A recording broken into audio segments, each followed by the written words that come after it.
குரங்கு மாமா ஏ ஏ குரங்கு மாமா, குரங்கு மாமா குரங்கு மாமா எங்கே போகிறீங்க? காலையில் நானும் பசங்களும் இதைத்தான் பாடிட்டு இருந்தோம். இந்த குரங்கு பாவம் காலையிலேயே வீட்டை சுற்றி சுற்றி வந்துச்சுங்க. பசியாக இருந்திருக்கும் போல். அப்புறம் ஜன்னல் வழியாக ஒரு சில தின்பண்டங்களை தூக்கி போட்டோமா, சாப்பிட்டுட்டு போயிடுச்சு. இந்த குரங்கு சேட்டைன்னு ஒன்று சொல்லுவாங்க தெரியுமா? அதை நாங்கள் இங்கே ப்ரூனே வந்து தாங்க நேர்லேயே பார்த்தோம்.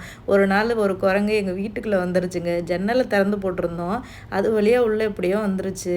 பசங்க தான் பார்த்தாங்க, பார்த்து மிரண்டு அப்பா துள்ளி குதிச்சு அது பார்த்தா மாடி போயிருச்சு. மாடியில் தான் ஹஸ்பண்ட் இருந்தாங்க. ஒரு ரூம் ஓப்பனில் இருந்துச்சா, அதுக்குள்ளே போயிட்டு நாங்கள் புத்திசாலித்தனமாக உள்ளே குரங்கை விட்டு வெளியில் லாக் பண்ணிவிட்டு ரெஸ்கியூ டீமுக்கு கால் பண்ணியிருந்தோம்.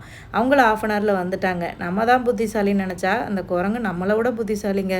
உள்ளே ஜன்னலை ஓப்பன் பண்ணி அது எப்போ குதிச்சு எப்போ போச்சுன்னே தெரியல. நாங்களும் பதுங்கி பதுங்கி ரெஸ்கியூ டீமோட ஓப்பன் பண்ணி பார்த்தா குரங்கு உள்ளே இல்லவே இல்லைங்க. அதுக்கப்புறம் தான் தெரிஞ்சு அது போயிருச்சுன்னு.